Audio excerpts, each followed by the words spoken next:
Hello there, Ray here, and guys, I have this weird fly machine I would like to show you guys, which is able to move forward when you're in this location, but if you move over here, the machine turns off.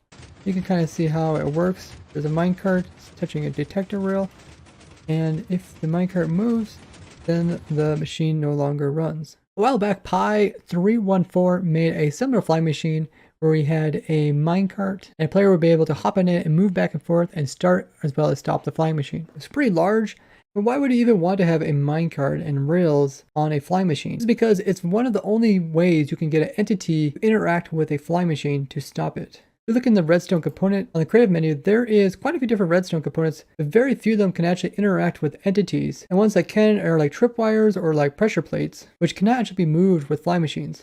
But rails can be moved, and they can have an entity, the minecart, interact with the power rail, allowing you to turn on or off the flying machine. And in the recent versions, and in the recent 1.16 snapshot, they added target block, which is also a block that can interact with entities and affect flying machines. If you guys haven't seen it already, we made a couple different flying machines that will constantly fly until somebody accidentally picks up the arrow that's on the flying machine. If you haven't seen them already, I'll link them down below.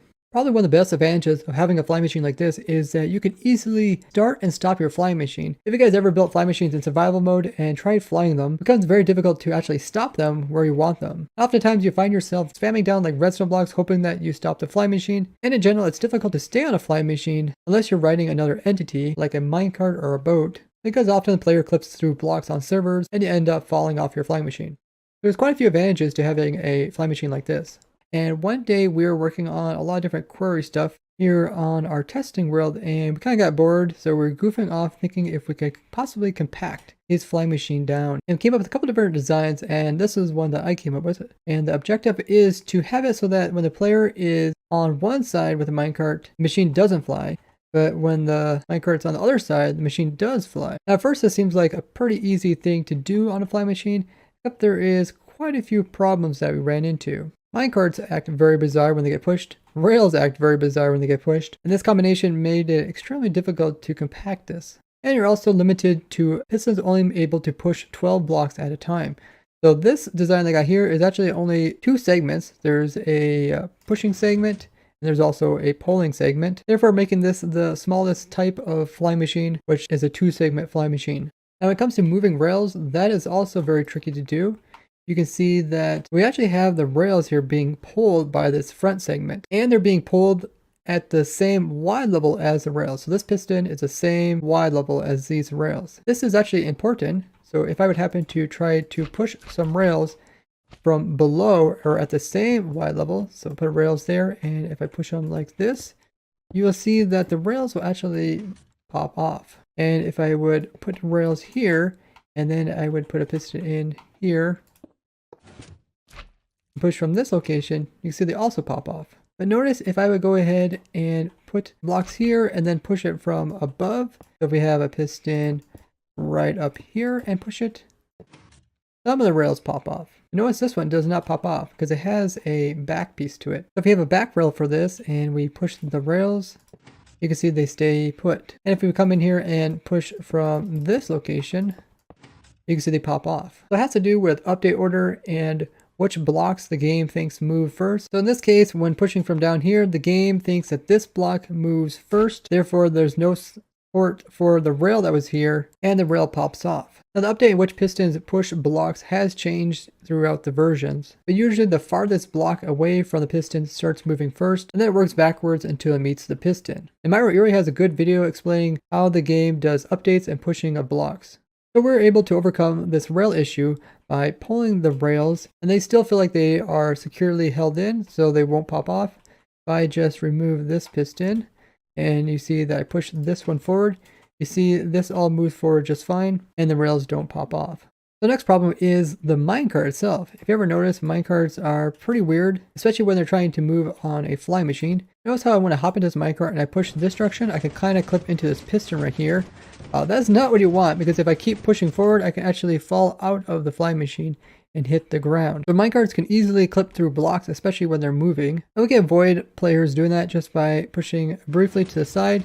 That way you're barely moving over to the piston, And that way, when you bump into it, you actually align with it rather than clipping through it. And same thing if I go this direction. If these blocks weren't here and I would push this way, notice how my minecart will keep moving this direction and I could easily fall off the edge. But there's actually even more problems to try to overcome, because when minecarts are being pushed and there is slime behind them, they can also kind of get launched. Another weird thing that occurs in this version is rails actually can change direction when moved. So if I power this, notice how this rail was sideways and now it's pointing straight with it. If I have a minecart on this and then power it, you see the minecart gets launched off the edge. Notice when the rail is turned sideways and I power it, the minecart doesn't get launched forward, but instead gets launched off to this side. But if we would come in here and just move this forward a little bit and put in a block right here, put a minecart in here, and then power it, you can see the minecart does not get pushed by this slime block. This is another reason why we don't have any slime sitting behind this on the backside pushing it. Instead, we're pulling it. We also had to overcome push limits. So if I just go ahead and remove this piston here and push this segment forward with this piston attached to it, you can see that there is 1, 2, 3, 4, 5, 6, 7, 8, 9, 10, 11 blocks that it's trying to push. So 12 is the maximum. We're currently at 11. Now when this piston is trying to pull, he has to pull all this segment here, which is 1, 2, 3, 4, 5, 6, 7, 8, 9, 10, 11. So they're both almost at maximum push limit. I will go ahead and bring these two segments back together again.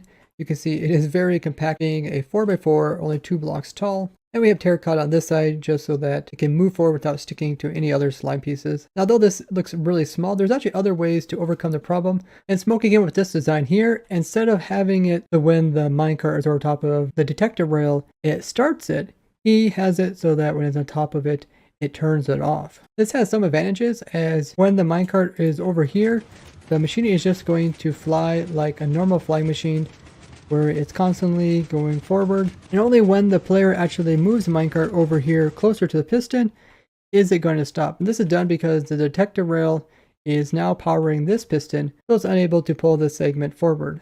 The disadvantage to this design is that if you don't have any minecart in the system altogether, the machine is just going to keep going on and flying, where my design only goes forward if there is a minecart in the system. The rest of this is just to prevent the minecart from getting pushed out. So we got blocks on this side as well as a fence on this side, so you move back and forth, you don't just shoot off the edge here. But can either of these designs be made smaller in newer versions, since we have stuff like honey blocks? And thanks for all the support you guys have been showing me. Recently, we're really close to reaching 100,000 subscribers, which is just so crazy to think about. So if you guys haven't subscribed already, make sure you go ahead and do that, because currently less than 30% of you guys are subscribed, and it doesn't cost you anything to hit the subscribe button. So this is the version that I went ahead and made, and it's quite a bit smaller than the other ones, but it has pretty much all the same characteristics of them. We almost got a basic fly machine just here. There's 6 blocks, so observer, slime, piston, and this side is observer, slime, piston.